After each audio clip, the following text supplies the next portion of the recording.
The night was quiet, the kind of quiet where every sound seemed sharper, every whisper more alive.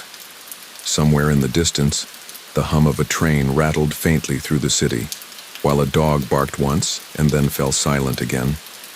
In the midst of that silence, a boy walked beneath the flickering streetlights of Brooklyn, his small hands tucked into the pockets of a jacket too big for his frame. He looked no different than other boys of his age, yet there was something in his eyes, something older, something sharper, something that suggested he was already listening to the city in ways others did not. That boy was Anthony, though in time he would be known by a name whispered with fear and respect, a name carried on the wind of stories and rumors. For now he was just a boy walking home, but the city was already shaping him. Anthony's father was a longshoreman, a man whose calloused hands told the story of years spent unloading cargo from the ships that crawled into New York Harbor. He worked hard, but in Bensonhurst, hard work did not always bring enough. The neighborhood was alive with voices and faces tied together by tradition, loyalty, and whispers of men who carried power without ever needing to raise their voices. Anthony heard those whispers as often as he heard his own heartbeat. He saw the men in their pressed suits, their polished shoes clicking against the pavement, and though he did not yet know what their names meant, he knew their presence commanded more than respect. They commanded silence. He grew up fast, not because anyone forced him to, but because the streets demanded it. In Bensonhurst, a boy who didn't learn quickly often learned too late. Anthony was clever, quick with his mind as much as with his movements. He noticed things others missed, the way one man stepped aside when another approached, the way conversations paused when a certain car rolled by. To him, the neighborhood was alive with a language that had nothing to do with words, a language spoken through glances, gestures, and invisible rules. By the time he was 12, he could read that language better than most grown men. One evening, while sitting on the stoop outside his family's modest home, Anthony watched as two older boys argued at the corner. Their voices grew louder until one of them stepped back, eyes darting nervously as a black sedan slid slowly down the block. The argument ended immediately. The car didn't stop, but it didn't need to. For Anthony, the moment lingered. He understood then that there were forces far larger than the quarrels of boys, forces that moved unseen yet influenced everything. The realization didn't scare him. If anything, it filled him with curiosity. School was never where Anthony felt his energy belonged. He could sit in a classroom, but the walls pressed in on him, and the lessons seemed small compared to the knowledge waiting outside. He spent more time on the streets, learning from observation, practicing charm with words when he needed to, keeping silent when silence served him better. Teachers scolded him, neighbors muttered about wasted potential, but Anthony carried on, certain that his path was being written not in textbooks but in the alleys and storefronts of Brooklyn. By his teenage years, he was already brushing against the edges of men whose reputations carried weight. He ran errands, small things at first, deliveries, messages, favors that seemed harmless on the surface but carried deeper meaning in the world he was entering. He didn't ask questions, and that silence earned him trust. Older men noticed him, noticed the way he moved with both confidence and caution, the way he handled himself without bravado. Respect was not demanded. It was quietly earned, and Anthony understood that better than most. One summer afternoon, he was asked to bring a small package to a tailor shop. It was nothing extraordinary, yet when he stepped inside, he realized quickly that this was no ordinary errand. The shop was quiet, almost too quiet, and behind the counter sat a man whose reputation Anthony had only heard in whispers. The man looked at him with eyes that seemed to weigh and measure his worth in an instant. Anthony placed the package on the counter without a word, and in that silence, something unspoken passed between them. He walked out of the shop the same boy who had entered, but in truth, he was different. That was the moment his path began to bend. The years ahead would shape him into more than just a neighborhood boy. He would learn the art of loyalty, but also the price of betrayal. He would come to understand the delicate balance of power, how a man could hold influence not by shouting the loudest but by speaking the least. And in time he would rise higher than most dared to dream, though his rise would come with shadows that followed closely behind. For now, though, Anthony was still young, still wide-eyed, still absorbing the world that moved around him like a great unseen current.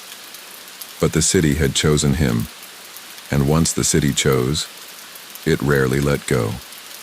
Every corner of Bensonhurst seemed alive with lessons.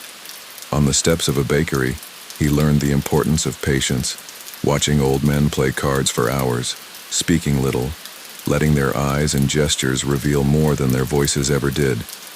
At the pier, he saw how men carried themselves with quiet strength, their reputations heavier than the crates they unloaded. In the small restaurants that smelled of garlic and wine, he saw laughter that masked secrets, bonds forged over meals that were about far more than food. It was in these places that Anthony found his education, one that would carry him far beyond the boundaries of his neighborhood. And yet, despite his growing awareness of the world he was entering, Anthony still carried a boy's dreams. He imagined wealth, not in the abstract, but in the tangible sense of tailored suits, polished shoes, and respect that needed no explanation. He imagined freedom, not the freedom of running from rules, but the freedom of making them. He wanted more, and the streets whispered to him that more was possible. All he had to do was step further in, and he was ready to take that step. The boy walking under the streetlights would become a man whose name echoed through courtrooms, headlines, and whispered conversations in dimly lit rooms.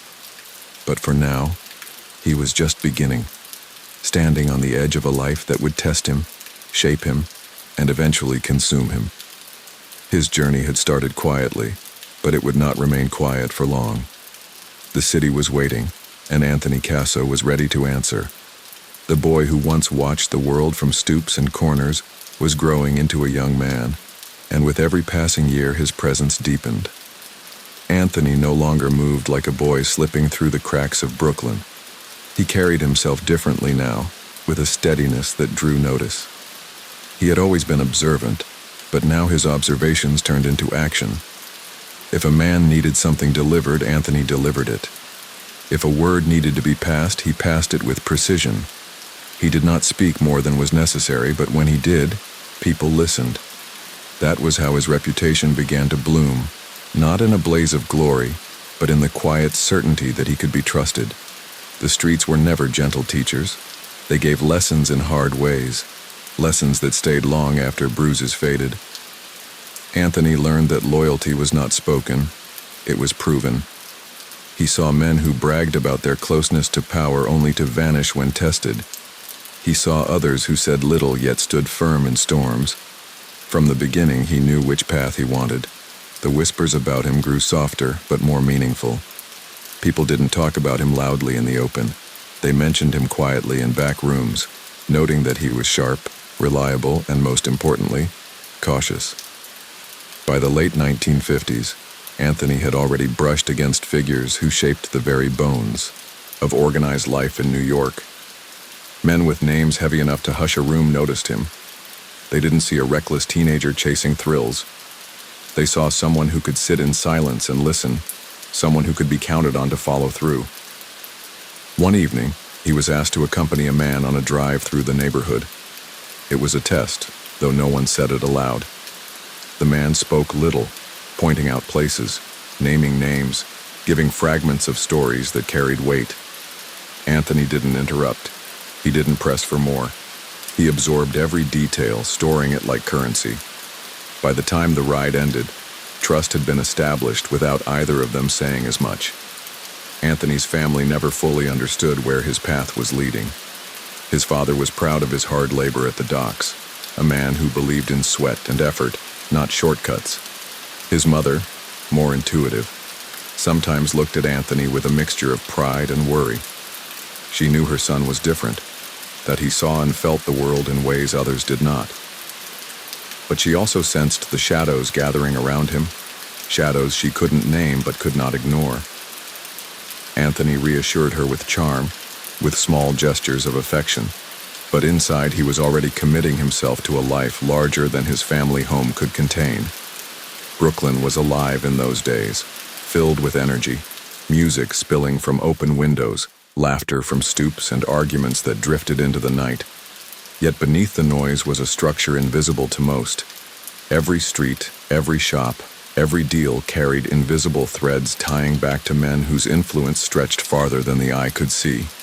Anthony was learning how those threads were woven. He saw how disputes were settled not by shouting, but by subtle pressure, how respect could close doors or open them. The rules of this hidden world were firm, and he memorized each one. His rise was not dramatic but steady. He started with errands, then small responsibilities, then larger ones. He proved himself not just through obedience, but through discretion. When others gossiped, he remained silent. When others rushed, he waited. Patience became one of his sharpest tools. By the time he was 20, he was no longer just the boy from Bensonhurst. He was a young man who had positioned himself close enough to power to feel its heat. It was during these years that Anthony discovered something vital. Power did not always come from force. Often it came from information, from knowing who was where, who spoke to whom, who moved quietly in the night. He trained himself to remember details others dismissed: the license plate of a car, the time a man appeared on a corner, the pattern of footsteps in a hallway. Small details became large advantages. Those who employed him began to rely on that sharpness, and he never disappointed. But even as his confidence grew, Anthony never forgot the unpredictability of the world he was entering. He witnessed men who seemed untouchable suddenly fall, brought down not by enemies but by their own mistakes. He saw tempers ruin deals, arrogance destroy alliances. He filed these lessons away, determined never to repeat them. He would rise differently, carefully, deliberately. And unlike many, he never confused fear with respect. He sought the kind of reputation that made people lower their voices when they spoke of him, not because he demanded it, but because they understood it was safer that way. One night, while sitting in the back of a small cafe where smoke curled above tables crowded with cards and espresso cups, Anthony listened to older men discuss matters that were never written down. He was there not to speak, but to observe, and his silence served him well. The men glanced at him occasionally, noting his composure, and though he was young, they spoke freely in his presence. By the end of the evening, he knew more about how decisions were made than most men twice his age. That night he walked home under the same flickering lights of Bensonhurst, but he no longer felt like a boy standing on the outside. He was inside now, part of a current that would carry him further. His friendships shifted as well. Childhood companions faded, replaced by associates who shared his ambitions or recognized his potential. He wasn't cruel about it. He simply drifted away from those who had no place in the life he was building. Those who stayed close were either useful or careful enough to avoid causing him trouble. Slowly, the circle around him tightened, smaller but stronger. He was learning one of the most enduring lessons. Not everyone could be trusted, and fewer still could be kept close. In the early 1960s, Anthony's reputation began reaching beyond his neighborhood. Opportunities came, not because he asked for them, but because men with influence chose to extend them. He carried himself with a kind of quiet authority that made people believe he could handle responsibility beyond his years. When he was sent to accompany men on delicate meetings, he did not disappoint. When money was entrusted to him, it always reached its destination. Each success layered onto the last, building a foundation that could not easily be shaken. Yet beneath the confidence, Anthony remained cautious. He never mistook opportunity for safety. He knew too well that the world he was entering was unforgiving. Mistakes were not easily forgiven, and second chances were rare. That awareness sharpened him, kept him vigilant, kept him disciplined. Even in moments of triumph, he reminded himself that every step forward carried its own risks. That awareness would one day protect him, though it would also feed the paranoia that shadowed his later years. For now, though, he was still climbing, still absorbing, still preparing. He had not yet reached the heights that would make his name infamous, but the path was clear. Each day, each night, each decision nudged him further into the heart of a world both alluring and dangerous. And though he could still recall the boyhood nights of wandering beneath quiet streetlights, those nights were fading into memory. Ahead lay something greater, something that would demand all of him. And Anthony Casso, young but already carrying the weight of experience, was ready to give it. The young man who once blended into the edges of Brooklyn was no longer a shadow. By the time Anthony reached his 20s, his name traveled through the neighborhoods in low tones, not shouted but carried with a kind of quiet certainty. He had become part of something larger than himself, a world where silence was power and loyalty was currency. The errands of his teenage years had given way to real responsibilities now, responsibilities that could not be shrugged off or explained away if they went wrong. Each step forward tied him closer to men who commanded both fear and respect, and he embraced it without hesitation. Anthony's days took on a rhythm that looked ordinary from the outside but was anything but. In the mornings, he might be seen strolling to a cafe, greeting shopkeepers with casual warmth. He appeared like any young man of his neighborhood, enjoying espresso and conversation. Yet beneath the surface, each interaction carried weight. A nod from the right man, a quiet word, a folded piece of paper slipped across the table. These were the markers of his growing influence. People watched him more closely now, sensing he was no longer simply part of the neighborhood but part of the machinery that governed it. The Lucchese family was not an abstraction anymore. It was real, tangible, present in the faces of men who visited him, in the assignments they handed him, in the subtle gestures that drew lines between those on the inside and everyone else. Anthony had aligned himself with the right figures, men whose guidance could open doors that remained locked to others. He was young, but he carried himself with the confidence of someone twice his age, and the older men respected that. They tested him, of course, but he passed each test not with bravado, but with consistency. He showed up when he was called, he did what was asked, and most importantly, he did it without drawing unnecessary attention. One evening, he was summoned to a quiet restaurant tucked along a side street where the lights were dim, and the clinking of glasses masked conversations no one outside was meant to hear. He sat at a table with men whose names had been spoken with reverence since his childhood. They didn't ask him questions about ambition or dreams. They asked about loyalty. Could he be relied upon to keep silent? Could he be trusted to act without hesitation? Could he place the interests of the family above his own? These questions were not asked directly, but they hovered in the air, woven into every glance and every pause. Anthony answered not with speeches, but with his composure. He listened, he nodded when it was right to nod, and he spoke only when his words carried weight. By the end of the night, something had shifted. He had not been formally inducted yet, but he was no longer on the outside looking in. He was one of them. His first true test came not long after. A dispute had arisen over money, the kind of dispute that could not be solved with a handshake. Anthony was asked to accompany a senior figure to a meeting where tempers were expected to flare. For hours he sat silently, watching as voices rose and fell, as men leaned forward with pointed fingers and leaned back with folded arms. The meeting ended without chaos, but it had not been easy.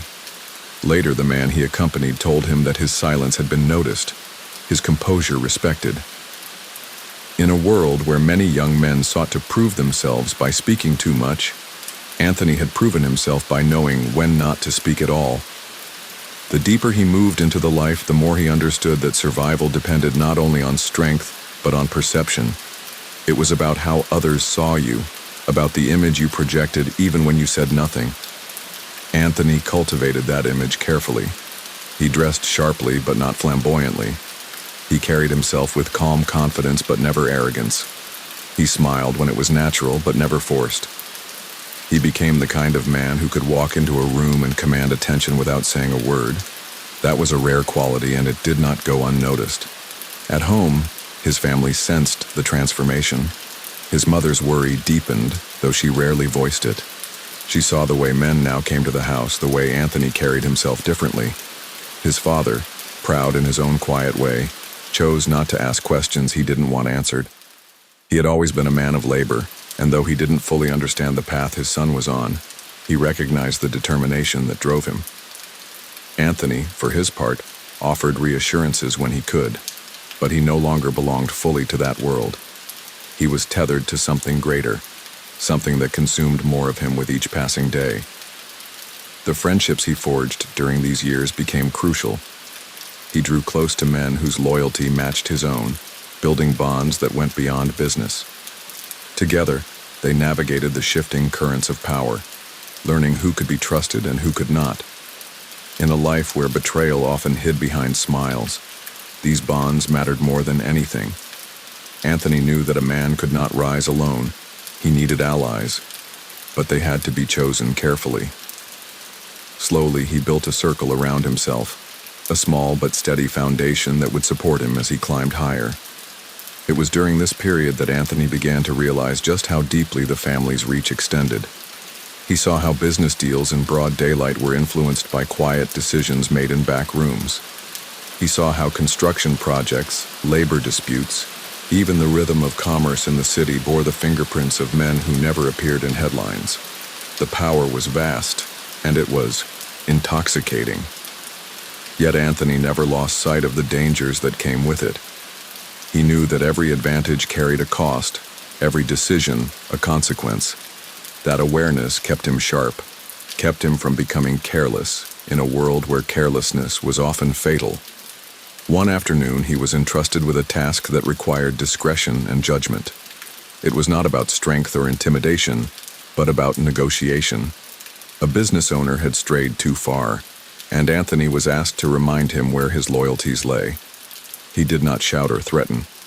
He sat with the man, spoke calmly, explained things in a way that made the path forward clear without ever needing to raise his voice. By the end of the meeting, the business owner understood. Anthony left without fanfare, but word spread quickly about how effectively he had handled the situation. It was moments like these that cemented his reputation, not just as a loyal soldier, but as a man capable of leadership. As the years passed, Anthony's name became increasingly tied to the Lucchese family. He was no longer a boy carrying packages or a young man observing from the edges. He was a trusted figure, someone relied upon to carry out responsibilities with precision. The men above him began to see him not just as an asset, but as a future. His rise was not complete, not yet, but it was inevitable. He had the qualities that could not be taught: loyalty, patience, discretion, and he had honed them to perfection. The world he had stepped into was dangerous, but he was navigating it with a skill that few his age possessed. And yet, beneath the calm exterior, Anthony felt the weight of the path he had chosen. He knew there was no turning back now, no way to slip quietly into an ordinary life. The city had chosen him long ago, and he had answered. The future ahead was filled with both promise and peril, and he would need every ounce of his sharpness to survive it. But as he stood on the threshold of deeper responsibilities, one thing was certain: Anthony Casso was no longer just a name whispered in the corners of Brooklyn. He was becoming a force, and the city was beginning to take notice. The city seemed different to Anthony now, though the streets were the same. The narrow sidewalks, the flickering lights, the old brick buildings of Bensonhurst still looked familiar, but his place within them had changed.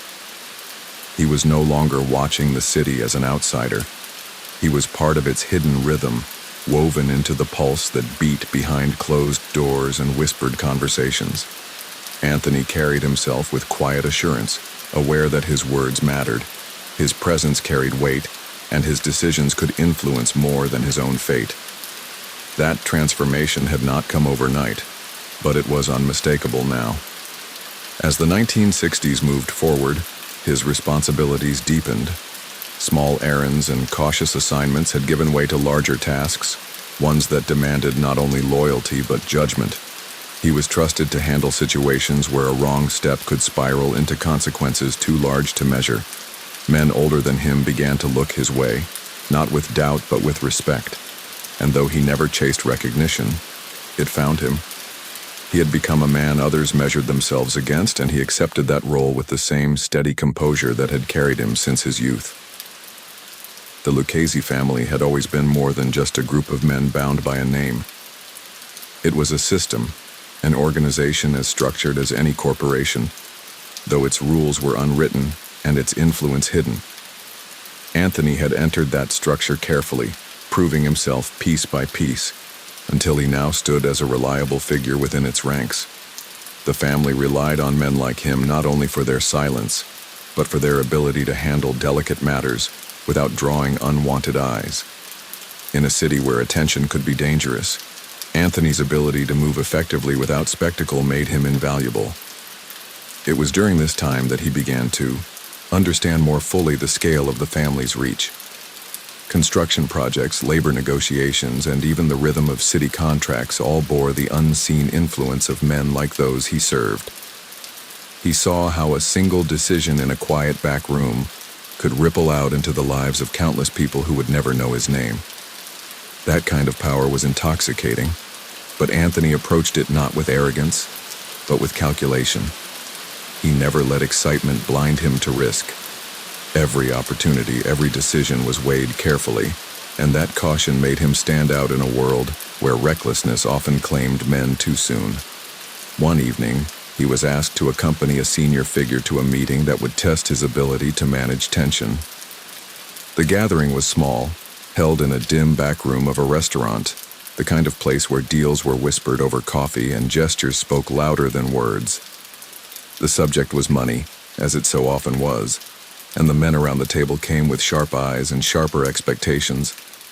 Anthony sat quietly at first, observing, but when the moment came to speak, he did so with a calm clarity that surprised even those who had known him for years. He didn't argue. He didn't demand. He simply laid out the facts in a way that left little room for dispute. The matter resolved without escalation, and afterward, one of the older men leaned toward him and said quietly, "You've got the right head for this life." Moments like that built his reputation more than any single act of bravado could have. He was not loud, but he was effective. He didn't seek to intimidate, but his presence alone carried a kind of authority. People began to treat him differently, not because he demanded it, but because they understood instinctively that he had earned it. In a world where perception mattered as much as reality, that distinction was crucial. At the same time, Anthony continued to study those above him. He watched how leaders carried themselves, how they spoke in measured tones, how they navigated the delicate balance between fear and respect. He absorbed these lessons like he had as a boy, but now he was in a position to apply them. He learned when to press forward and when to hold back, when silence carried more weight than words.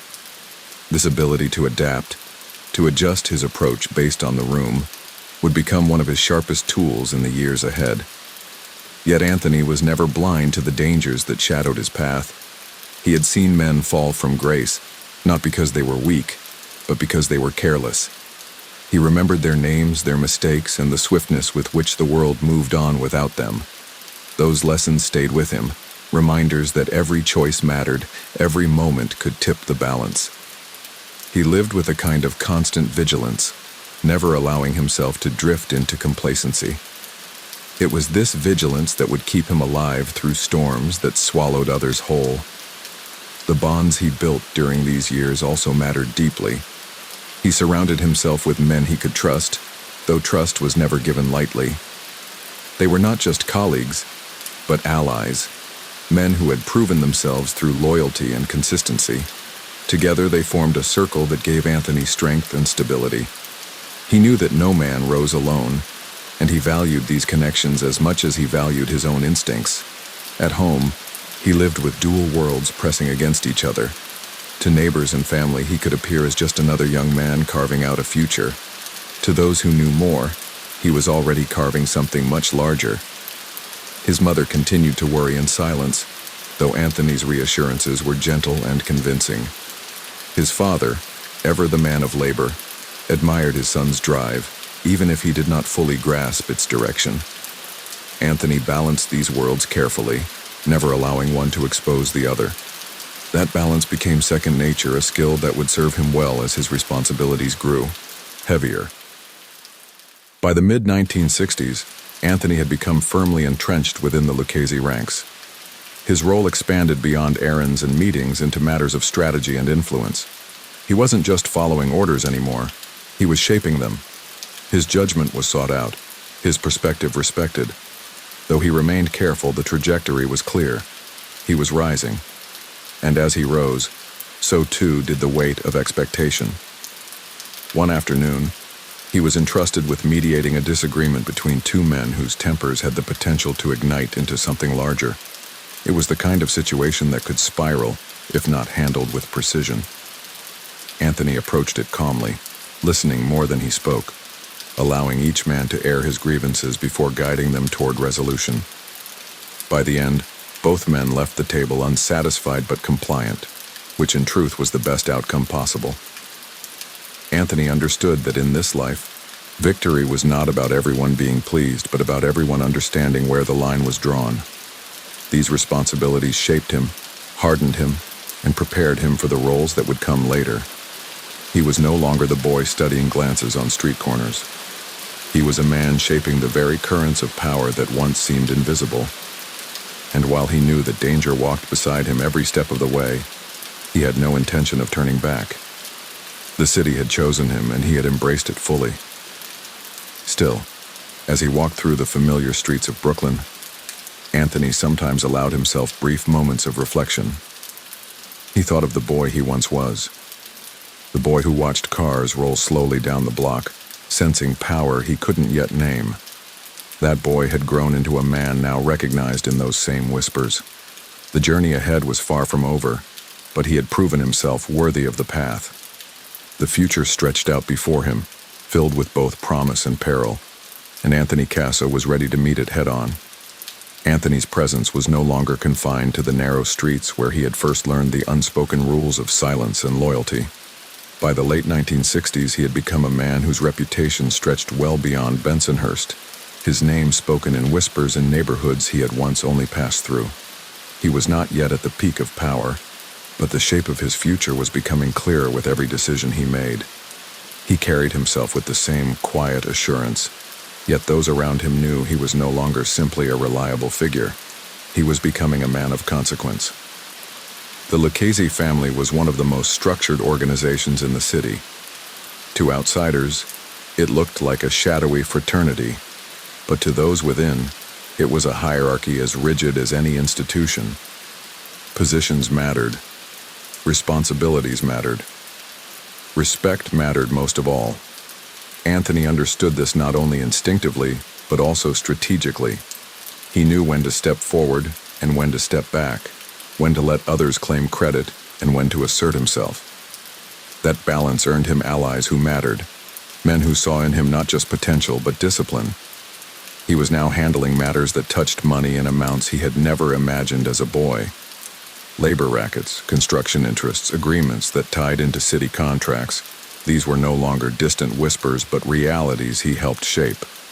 He learned that money was not just profit, it was influence.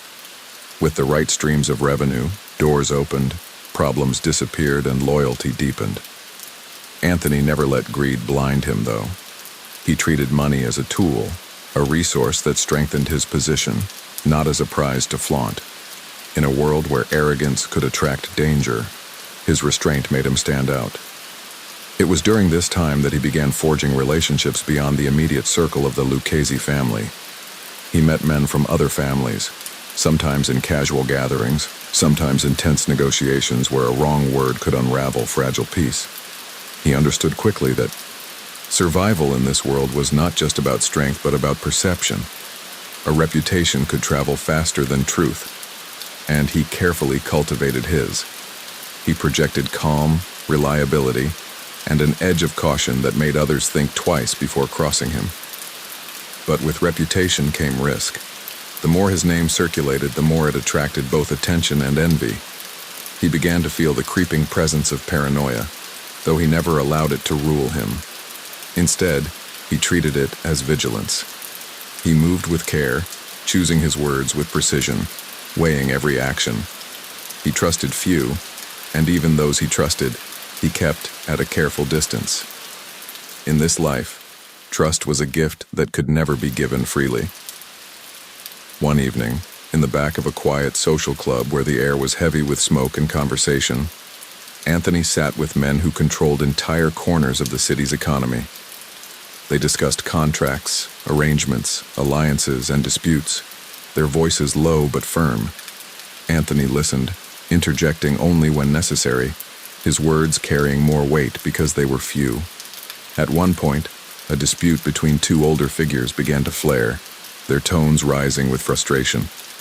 Anthony leaned forward, speaking calmly, framing the matter in such a way that both men could step back without losing face. The tension dissolved, and the meeting continued. Later, one of the men remarked privately that Anthony had a gift, not for intimidation but for control. That gift did not go unnoticed by his superiors. The Lucchese leadership began to rely on him more heavily, sending him to represent them in situations where discretion was as important as resolve. He was not yet at the top, but he was climbing steadily, and the men above him knew it. They valued not only his loyalty, but also his ability to think beyond the immediate. He did not chase short-term wins at the expense of long-term stability. He understood that in their world, patience was power. At home, the balance between his two lives grew more delicate. His family saw him as successful, though they never fully grasped the nature of his work. He kept them at a safe distance, shielding them from details, offering them comfort without exposure. His mother's quiet concern lingered, but she said little, perhaps understanding that words would not change the path her son had chosen. Anthony carried that weight privately, but he never allowed it to distract him. His focus remained on the life he had committed to, the life that demanded more of him each year. By the early 1970s, Anthony had become a man of influence, not only within his own family, but in the wider world of organized life. His decisions began to ripple further, affecting men and businesses who might never meet him directly. He had become part of the machinery that shaped the city's undercurrent. Yet with influence came new dangers. Rivalries grew sharper, alliances more fragile. Anthony navigated these waters with the same caution that had defined his rise, but he knew that storms were never far away. One incident during these years reminded him of that truth. A business arrangement began to unravel, with one side growing restless and threatening to withdraw support. Anthony was sent to manage the situation, not with threats, but with persuasion. He met with the frustrated parties, listened carefully, and then reframed the deal in a way that gave them dignity, while still protecting the interests of his own side. It was a delicate balance, but he managed it. The arrangement held, and his reputation grew further. But privately, he noted how quickly loyalty could waver when money and pride collided. It was a lesson he would not forget. As his responsibilities expanded, so too did his circle of influence. Younger men now looked to him the way he once looked to others. They admired his composure, his clarity, his ability to move through difficult situations without stumbling.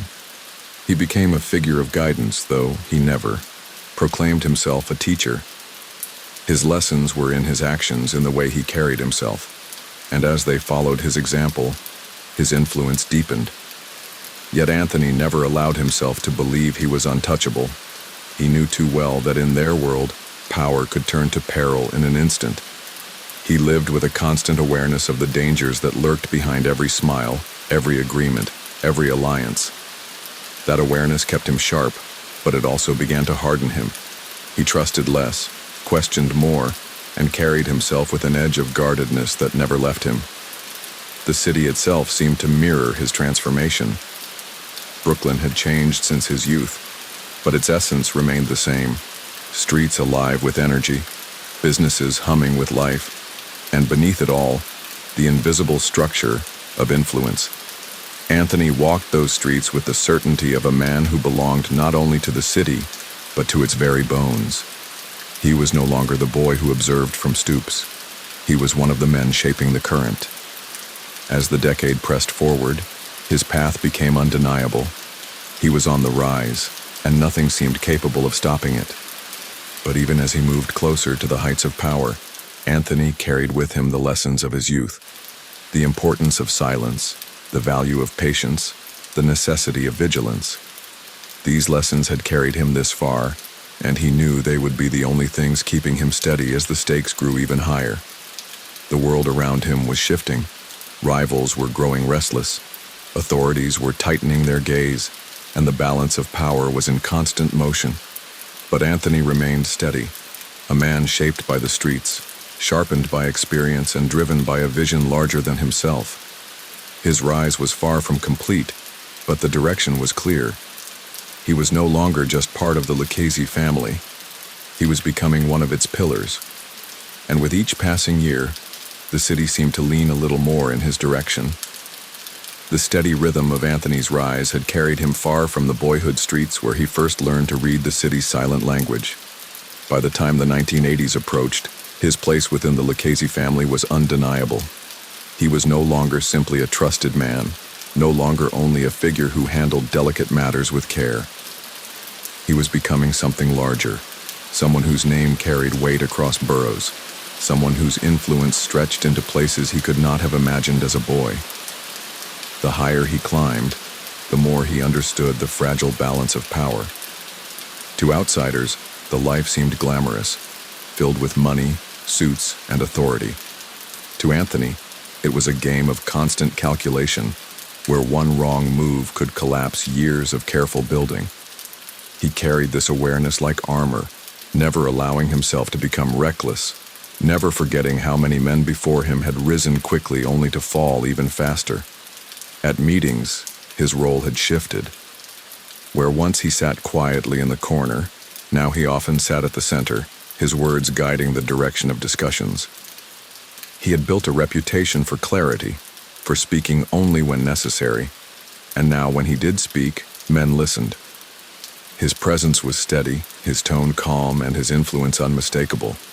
In a world where tempers often flared, his composure stood out, making him a voice that could cool storms before they erupted.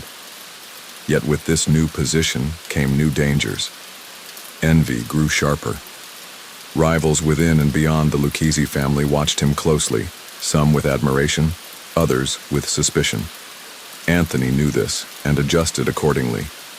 He moved with even greater care, his vigilance constant. He kept his circle small, his trust narrower than ever. Even those closest to him sometimes felt the edge of his guardedness. He could share laughter, share meals. But deep inside, he never forgot the possibility of betrayal. It was during these years that Anthony's influence over money and connections deepened further. Construction, deals, labor agreements, union arrangements, all flowed through channels he could touch. He understood that money was the foundation of influence, but he also knew it was dangerous to let greed cloud judgment. He treated each new opportunity not as a prize to flaunt, but as another brick in the wall of stability he was building around himself. Others might gamble recklessly. Anthony did not. His approach was careful, steady, and precise, and it strengthened his position year after year. One late evening, he found himself in a dimly lit room with men who controlled not just one family, but had ties across all five. The meeting was tense, the air thick with suspicion. Voices rose, fingers jabbed across the table, and for a moment it seemed the fragile alliances that kept the city from chaos might shatter. Anthony waited, listening, letting the storm swell. Then, in a measured tone, he spoke. His words were simple, but they reframed the argument, shifting the focus from ego to practicality. Slowly, the heat of the moment cooled. The meeting ended without blood, and as men left the room, several cast glances his way, glances that acknowledged his growing authority. Moments like these built his standing more than any show of force ever could. He wasn't a man who demanded attention through volume or threats. He was a man whose calm presence shifted outcomes. That was rarer, and in many ways more powerful. Men feared reckless violence, but they respected controlled influence. Anthony was becoming a master of that balance. Still, The higher he climbed, the heavier the burden of paranoia became. He felt it in the quiet hours, in the moments when the noise of the city faded and only his thoughts remained. He replayed conversations, considered every glance, weighed every gesture. Was that loyalty or calculation? Was that respect or hidden envy? He did not allow these doubts to paralyze him, but they sharpened him. They reminded him constantly that the life he had chosen offered no guarantees, no safety net. Even at the peak, the fall could be swift and brutal. At home, he managed the dual existence with the same skill he had always shown. To neighbors, he appeared as a man of success, living comfortably, moving with dignity. To family, he remained protective, though his distance grew as the stakes of his life increased. He shielded them from details, offering only glimpses of the world that consumed him. His mother's concern, now softened by age, lingered quietly in her eyes, though she rarely spoke of it. His father, proud but weary, continued to admire his son's determination, though he knew by now that Anthony's path could never be fully understood by those outside it.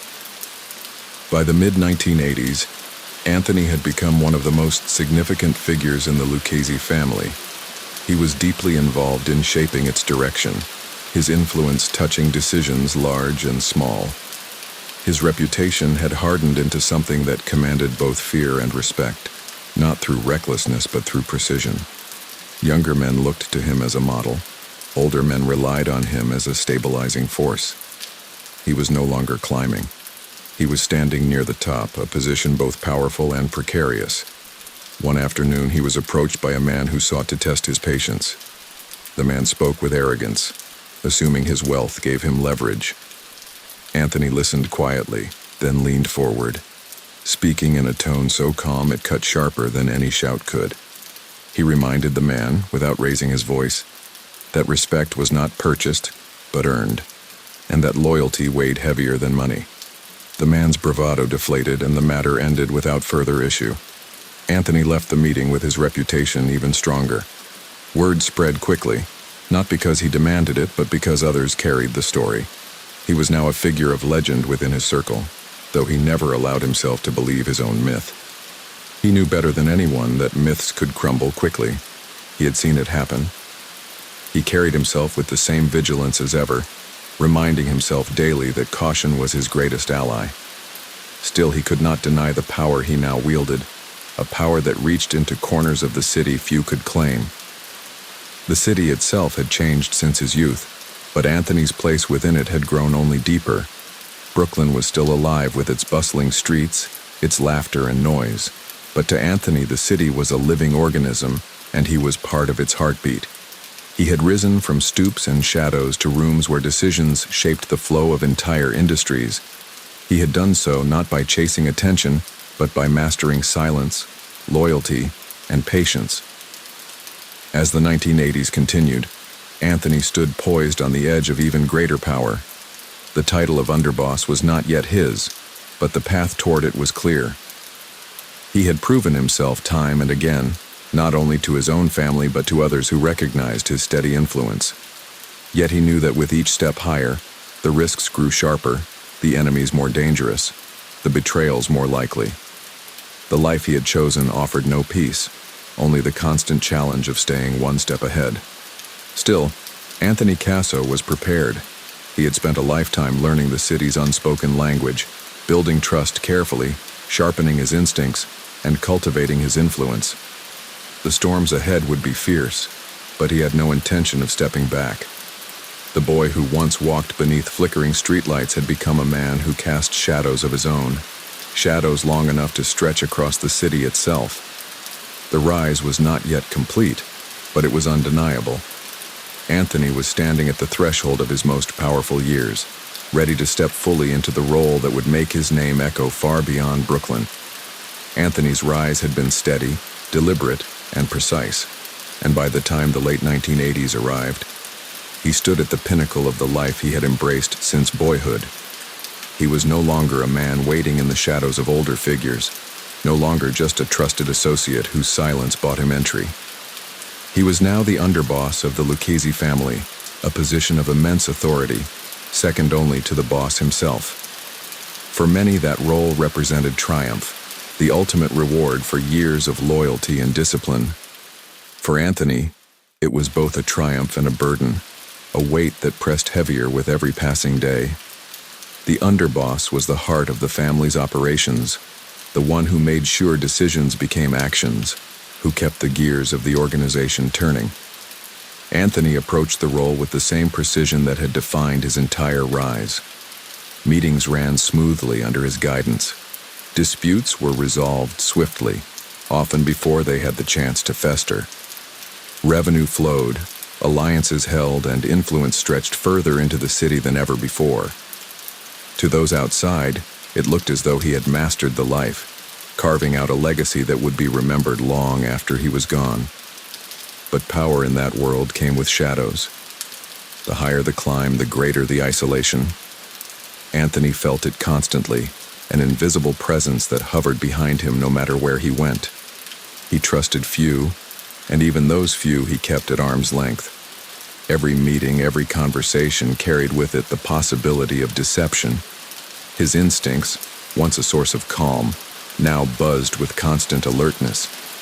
He never stopped reading the room, never stopped questioning motives, never stopped scanning for the slightest hint of betrayal. Still, he carried himself with the same calm composure that had always defined him. In public, he appeared steady, even unshakable. Men deferred to him, their voices lowering when he entered, their eyes shifting toward him for guidance. He had become the kind of figure he once admired from afar, a man whose presence shaped outcomes without the need for spectacle. But inside, he lived with the constant awareness that everything he had built could unravel in an instant. The city in those years reflected both his power and his paranoia. Construction sites rose where the family's influence was felt. Unions bent to their guidance. Businesses flowed with money that traced back to the same quiet rooms Anthony presided over. Yet beyond the surface, law enforcement had begun watching more closely, building cases with patience that mirrored Anthony's own. He knew they were there. He knew the walls were tightening, though he told himself he could stay ahead, as he always had. One evening, in a meeting with trusted figures, Anthony spoke of the importance of vigilance. He reminded them that success bred attention, that envy was always just outside the door, and that silence was more powerful than any show of wealth. His words carried weight, and the men nodded in agreement. But as he left the room, Anthony knew that even silence had its limits. No matter how careful, no matter how precise, there was always a risk too large to control. The betrayals came slowly, almost invisibly at first. Men who had once seemed loyal drifted away, whispering to others in places Anthony could not see. Information leaked, deals faltered, and the sense of control he had carefully built began to fray. He tightened his circle further, but in doing so, he isolated himself more. The paranoia that had once sharpened him now began to consume him, and though he fought to remain steady, the cracks were beginning to show. By the early 1990s, the storm he had long sensed finally broke. Arrests swept through the family, and Anthony's name was no longer whispered only in back rooms, but printed in headlines. The careful silence that had protected him for decades was shattered by the weight of evidence gathered against him. The law, patient and relentless, had caught up to the man who had once seemed untouchable. For the first time since his youth, Anthony felt the ground beneath him shift in ways he could not control. When he was taken into custody, the city seemed to hold its breath. The underboss of the Lucchese family, a man once feared and respected in equal measure, was now a prisoner. The walls of a cell replaced the walls of dimly lit back rooms, and the silence he once wielded as power became a silence of confinement. The life that had carried him so far had finally delivered its cost. Inside, Anthony wrestled with the choices he had made.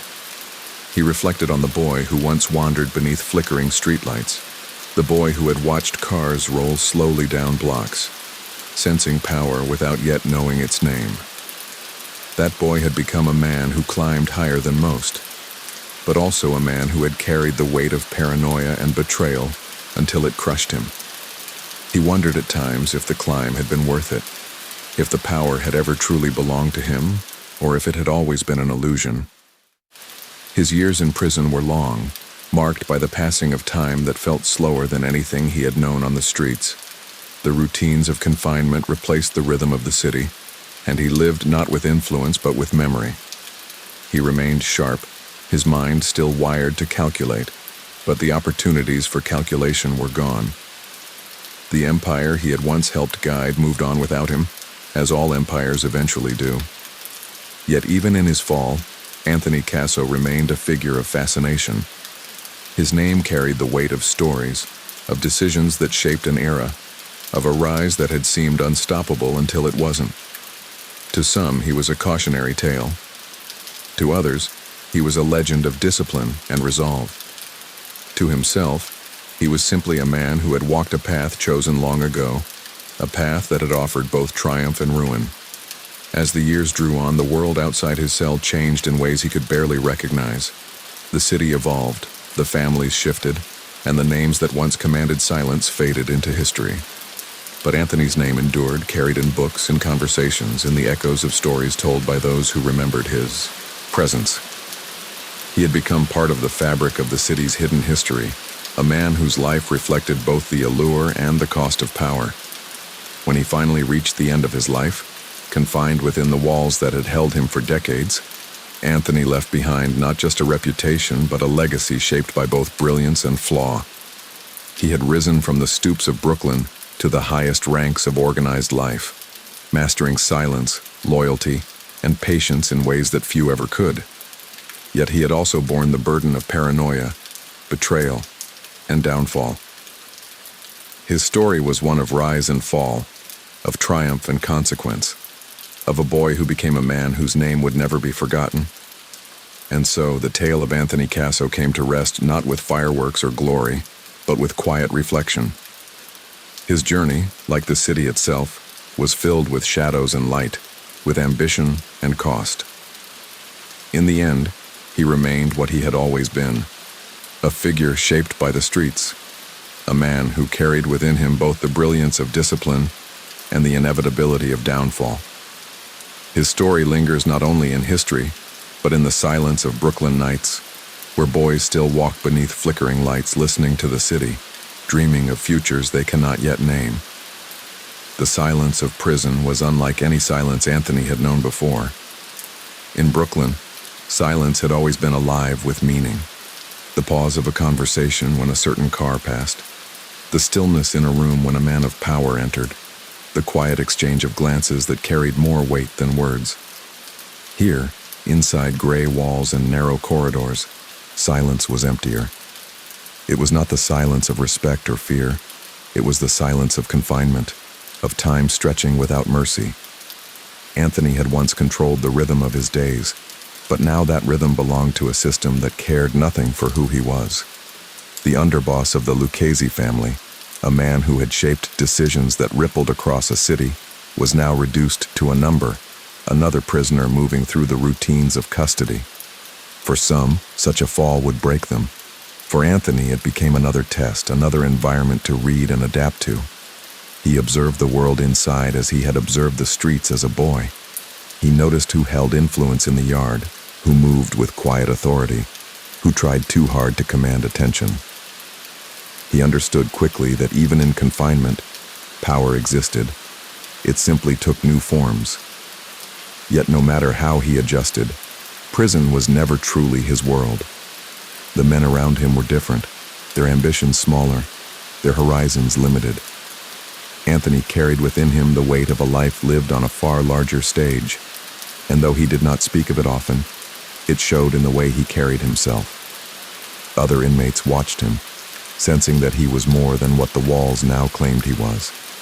They saw the steadiness in his step, the calm in his voice, the sharpness in his eyes. Respect, even here, followed him. Still, the reality of his downfall could not be ignored. The choices that had once seemed sharp and precise had led him here. The paranoia that had kept him alive on the outside now turned inward, whispering doubts in the stillness of long nights. He replayed decisions, reconsidered loyalties, questioned the very foundations of the path he had chosen. For a man who had once moved through the city like a shadow shaping its flow, the confinement was a bitter reminder that even the sharpest instincts could not outrun every consequence. There were moments when Anthony considered the idea of cooperation, of trading silence for survival. He weighed it carefully, as he had weighed every decision in his life. He thought of the men he had known, the bonds he had forged, the betrayals he had endured. In the end, those choices placed him in a space few could imagine. A man who had once thrived on loyalty, now testing the limits of how far loyalty could bend. It was not a decision made lightly, nor one made without cost. The government had expected him to become a star witness, the kind of figure whose testimony could shake the foundations of organized life. But Anthony was not easily molded. His words carried truth and embellishment in equal measure, and the contradictions made him more liability than asset. The role they had imagined for him slipped away, leaving him in limbo, neither fully trusted by his old world, nor fully embraced by the new one. As years turned into decades, Anthony aged behind bars. His sharpness remained, but his body carried the toll of time. The power he once held slipped from his hands, absorbed by younger men who rose in his absence. The city moved on, the families evolved, and new names replaced the old. Yet his name lingered, a reminder of an era when fear and respect had been tied tightly to his presence. Books were written, stories retold, each shaping his legacy in different ways. Some painted him as a monster, others as a strategist, others still as a cautionary tale. Anthony himself rarely commented. He carried his own version of his story, one that no one else could fully claim. There were nights when he thought back to Brooklyn, to the boy who had once walked beneath the flickering lights with curiosity in his eyes. That boy had never imagined these walls, this ending. He had dreamed of power, of freedom, of respect that silenced rooms. In many ways, he had achieved those dreams. But in achieving them, he had also inherited the inevitable cost. Power, he understood now more clearly than ever, was never permanent. It was borrowed, not owned, and the debt always came due. As the end of his life approached, Anthony reflected more than he acted. He thought of